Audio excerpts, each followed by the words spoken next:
Saudi अरब ने 12,000 अफगान शहरियों से जाली पाकिस्तानी पासपोर्ट बरामद कर लिए। अफगान शहरियों को पाकिस्तानी पासपोर्ट जाली शनाख्ती कार्ड्स पर जारी किए गए थे। हुक्काम ने मामले की छानबीन और नादरा डेटा की जांच पड़ताल शुरू कर दी। जाली पासपोर्ट बनाने वाले गिरोह का मरकजी मुलजिम लाहौर से गिरफ्तार। पासपोर्ट डायरेक्टोरेट इस्लामाबाद के एक हाजिर और एक रिटायर्ड मुलाजिम को भी गिरफ्तार कर लिया गया।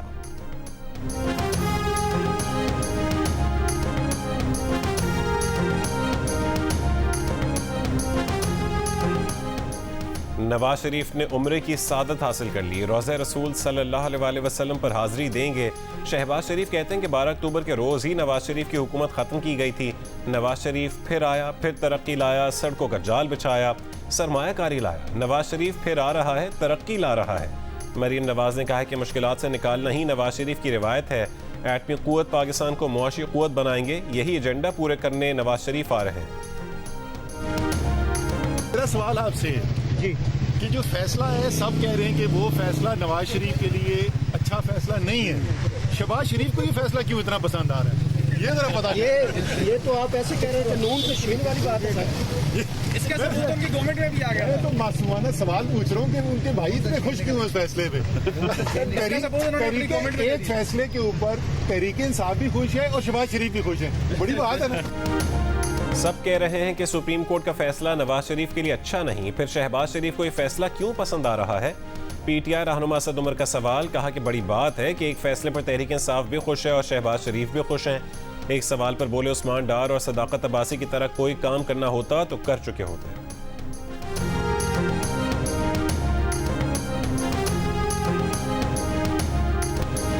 इसराइल ने 6 रोज में गजा पर 6,000 बम गिरा दिए। 4,000 टन बारूद बरसाने का एहतराफ। इसराइली हमलों में बमबारी में मजमूई तौर पर शहीद होने वालों की तादाद 1400 से ज्यादा हो गई। 400 से ज्यादा बच्चे और 250 खवातीन भी शोहदा में शामिल हैं। इसराइल ने इमदादी कारकुनों को भी ना बख्शा। 50 से ज्यादा तबी अमले की अरकान शहीद। इसराइली बमबारी से तबाहाल गजा के अस्पतालों के जनरेटर में ईंधन खत्म होने लगा। अस्पतालों की बिजली बहाल ना हुई तो अस्पताल मुर्दा खाने बन जाएंगे। रेड क्रॉस ने खबरदार कर दिया। इसराइल ने यरगमालियों की रिहाई तक नाकाबंदी खत्म करने से इनकार कर दिया। मिस्र ने गजा के पनाह गुज़ीनों को महफूज राहदारी फराहम करने से इनकार कर दिया। इसराइल पर हमास के हमलों में हलाक होने वालों की तादाद 1300 से ज्यादा हो गई। 3,000 से ज्यादा जख्मी हैं। इसराइली फोर्सेस के शाम पर हमले, दमिश्क और हलब के हवाई अड्डों पर बमबारी, रनवेज को नुकसान पहुंचाने का दावा।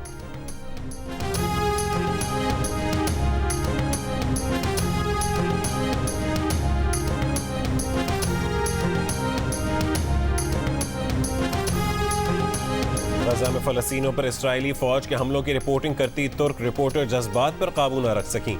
खातून रिपोर्टर जब इसराइली फौज की वहशियाना बमबारी का निशाना बनने वाले मासूम फलस्तीनी बच्चों और शहरियों की हालत जार बता रही थीं तो उन्होंने कहा कि यहाँ कोई एम्बुलेंस नहीं है, कोई पेशावर अमला नहीं है।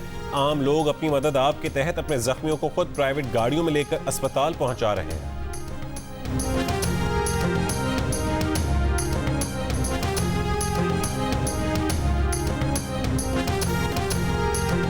चीनी वजीर खारजा ने कहा है कि मौजूदा तनाज़े की असल वजह फ़लस्तीनी अवाम को इंसाफ ना मिलना है।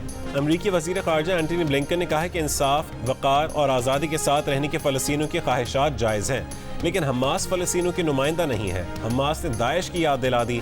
शाम के सदर बशार अल असद और ईरान के सदर इब्राहिम रईसी का राबता, फ़लस्तीनी अवाम की हिमायत का ऐलान। कहा कि फ़लस्तीनियों को दिफा का हक भी है और उनकी मज़ाहमत भी जायज़ है। पाकिस्तान का फ़लस्तीन के मामले पर अक़वाम मुत्तहिदा के करारदादों पर अमल दरामद पर जोर।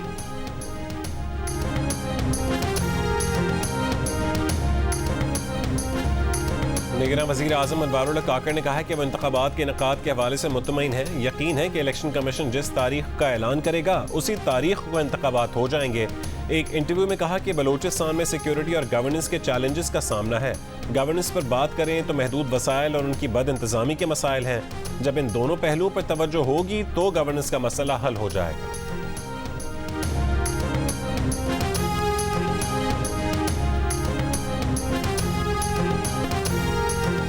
इलेक्शन एक्ट 2017 में 5 साल की नाअहली से मुतालिक तरमीम के बाद नवाज शरीफ की नाअहली खत्म हो गई। इलेक्शन एक्ट कानून साजी के बाद नवाज शरीफ और दीगर तमाम लोग जिन्हें ताहयात नाअहल किया गया वो अहल हैं। नून लीग के सेनेटर आजम नज़ीर तारड़ का मौक़िफ़, कहा कि कानून कहता है कि जहां आइन कुछ ना हो तो कानून साजी से आगे बढ़ा जा सकता है। एक सवाल पर बोले, supreme court practice and procedure फैसले ने पार्लियामेंट को मजबूत किया है। सुप्रीम कोर्ट ने पार्लियामेंट के कानून साजी की ताकत को तस्लीम किया है।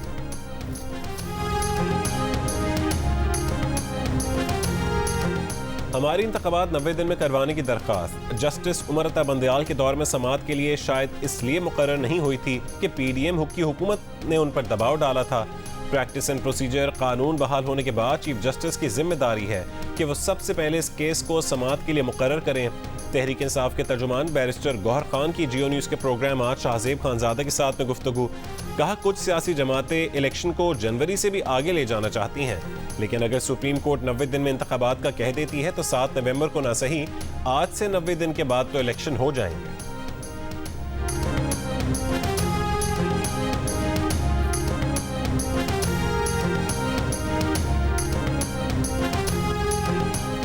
Chairman PTI practice and procedure act पर सुप्रीम कोर्ट के फैसले से मुतमईन है। उन्हें इत्मीनान है कि माजी के केस नहीं खुलेंगे। उन्होंने कहा कि अपील का हक होना चाहिए, ये दुरुस्त फैसला है। चेयरमैन पीटीआई के वकील अली जफर की कानूनी टीम के हमरा अडियाला जेल में उनसे मुलाकात के बाद गुफ्तगू। जेल में चेयरमैन पीटीआई के मौलज ने उनका तिब्बी मुआयना भी किया। डॉक्टर आसिम यूसुफ ने कहा है कि चेयरमैन पीटीआई की सेहत पहले से बेहतर लगी। चेयरमैन पीटीआई का ब्लड प्रेशर, नब्ज और छाती को चेक किया। हाजमे का थोड़ा मसला है, वो पहले भी होता था, जिसके लिए एक टेस्ट और दवा तजवीज़ की है।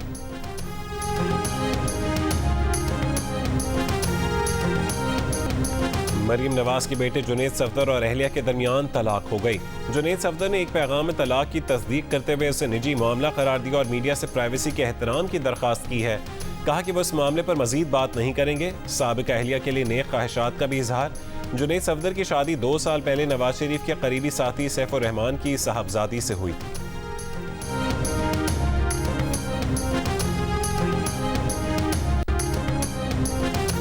कराची में डकैती मज़ाहमत के दौरान फायरिंग से एक शख्स जान बहक।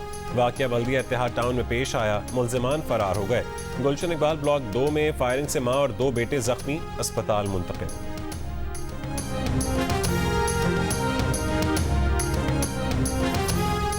शिकारपुर में न्यू फौजदारी थाने के करीब से 2 भाई अगवा। डाकू ने दोनों की बाजियाबी के लिए 50 लाख रुपए तावान तलब कर लिया। 2 रोज कबल कच्चे से SHO समेत 5 पुलिस एहलकारों को भी अगवा कर लिया गया।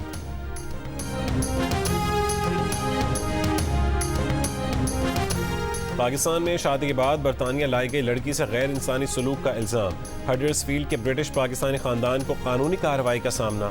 मुकदमे की तफसीलात के मुताबिक अम्बरीन नामी खातून को शौहर के लिए चपातियां ना बनाने और खिदमत न करने के ताने दिए जाते। ससुराल वाले तज़हीक करते हुए स्मेली के नाम से पुकारते। खातून को शुगर की बीमारी न होते हुए भी शुगर की दवाएं दी जाती। शौहर मुबैना तौर पर मुनशियात से भरे सिगरेट भी पिलाता था।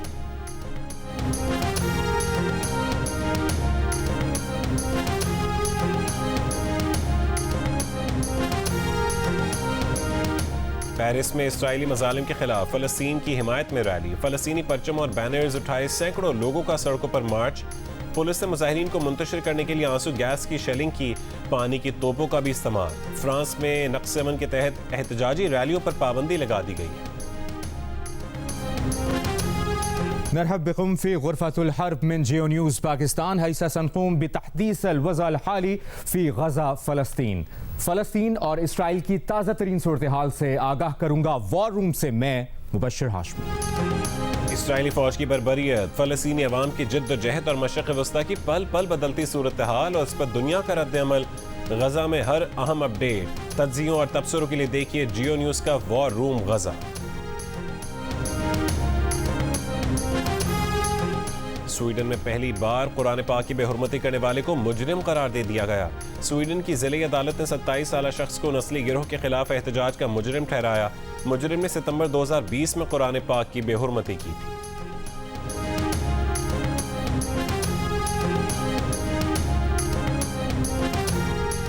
अमरीकी डेमोक्रेट सेनेटर बॉब मेनेंडेस पर जासूसी और रिश्वत लेने की फर्द जुर्म आयद। बॉब मेनेंडेस पर मिस्र के एजेंट के तौर पर काम करने का इल्जाम है। डेमोक्रेट सेनेटर पर गैर मुल्की शख्स से रिश्वत लेने का भी इल्जाम है।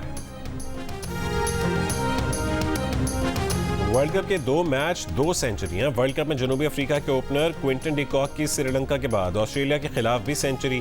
जनूबी अफ्रीका ने पहले खेलते हुए ऑस्ट्रेलिया को जीत के लिए 312 रन का हदफ दे दिया। हदफ के ताक़ुब में ऑस्ट्रेलिया की पूरी टीम 177 रन पर आउट हो गई। जनूबी अफ्रीका ने अहम मैच में 134 रन से फतह हासिल की।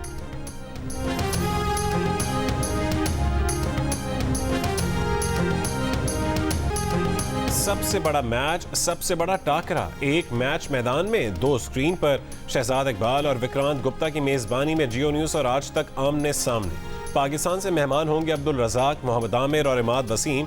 भारत से होंगे सुनील गावस्कर, मदन लाल और सुरेश रायना। आज रात 8 बजे सिर्फ जियो न्यूज़ पर। एक और टाकरे की मेजबानी करेंगे जियो न्यूज़ पर दानिश अनीस और भारत से होंगी ABP की प्रीति दाहिया आज शाम 5 बजे।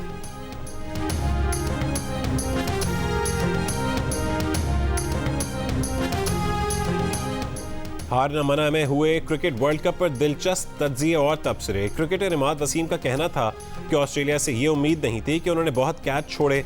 साबिक क्रिकेटर अब्दुल रज़ाक का कहना था कि ऑस्ट्रेलिया की बॉडी लैंग्वेज बहुत कमज़ोर लग रही थी। क्रिकेट में सिर्फ परफॉर्मेंस काउंट होती है। साबिक क्रिकेटर मोहम्मद आमिर ने कहा कि क्रिकेटर की उम्र उसकी शक्ल से पता लग जाती है। गेम शो में क्रिकेटर इमाद वसीम ने 45 स्कोर के साथ साबिक क्रिकेटर अब्दुल रज़ाक और मोहम्मद आमिर को हरा दिया। देखिए हारना मना है वर्ल्ड कप के दौरान रोज रात 11 बजे की हेडलाइंस के बाद सिर्फ जियो न्यूज़ पर।